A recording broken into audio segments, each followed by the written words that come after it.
Hey, it's Dave Wyman from Bob, David Moore with our best intern ever, Nishant Kondapudi. Say your last name right? Yep. Nice. Goes to Ohio State. He drew this up right here. That was not me. Go Ohio State. He also drew up our diagram that we're going to do. Okay, get out of here. Hey, also, Chase Young. Nishant was telling me about him. Talked to a scout with the NFL, really good scout. He said he's the best prospect that he's graded since Patrick Mahomes. So we're going to see if he comes out. You think he's coming out into the draft? He might. He's wishy-washy on it. Maybe. Right now. Yeah, but, you know, as our videographer Steven pointed out, you're going to go to a terrible team if you're the top pick in the draft. But really good. But let's get back to the Seahawks. Taking down the Carolina Panthers on the road. And a couple of things that I noticed. First of all, they played a lot of young guys on defense. Cody Barton played. Cody has been one of the best cover guys that I've seen in a long time at linebacker.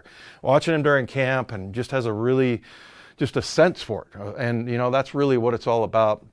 He got a chance to get in, but this is 9:35 in the second quarter. The Seahawks are playing cover 2 here. So they drop 2 deep.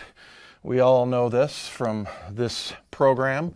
You got the deep part of the field covered by 2 guys, the 2 safeties, and then you've got the rest kind of basically dropping underneath. So it's 5 under and 2 deep, basically. And so these guys have rules of who they look up, okay? So you got to know where you're aligned on the field, and then who the receiver is that you're kind of responsible for to kind of shadow, or what I always say is crowd. So this cornerback is going to crowd number 1 here. This is number 1.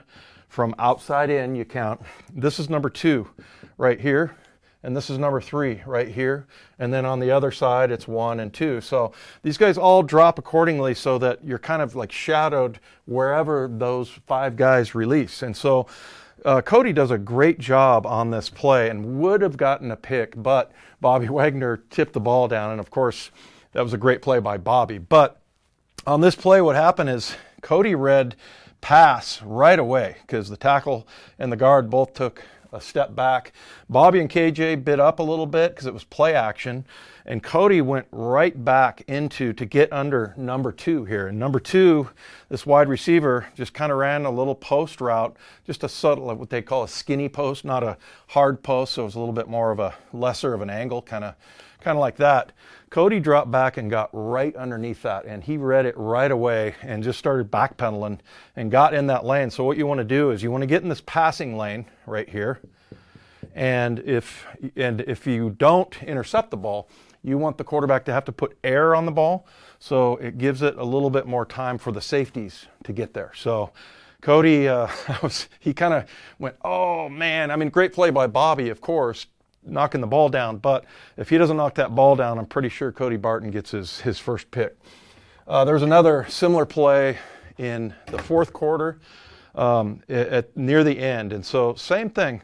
Cover 2 safeties drop into the deep part, and then the underneath guys, and we're just going to work on this side of the field, the underneath guys drop into, he's going to drop to number 1, he's going to drop to number 2, and he's going to drop to number 3. So now what happens is sometimes during the pattern, as it develops, number 2 becomes number 3. So because this guy goes outside now, technically this guy is the number 3 guy from outside in. He's bailing on number 1. And so, KJ starts to kind of move to kind of shadow, you know, he wants to be lined up with number 3, and Cody goes to number 2. Well, same thing. They're in kind of a same little, like a skinny post right here.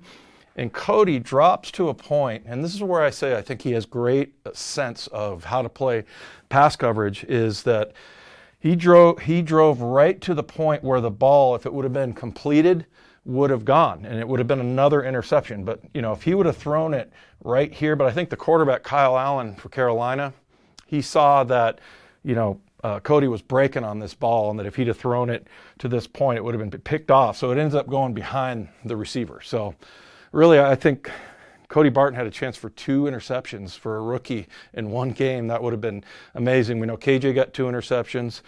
Bobby got 1. They've now got 32 takeaways. And so the 2013 team that won the Super Bowl, they had 39 takeaways. So if the Seahawks can get 7 more in the next 2 weeks, then they can actually tie that amazing year when the Seahawks were plus 20 in turnover ratio.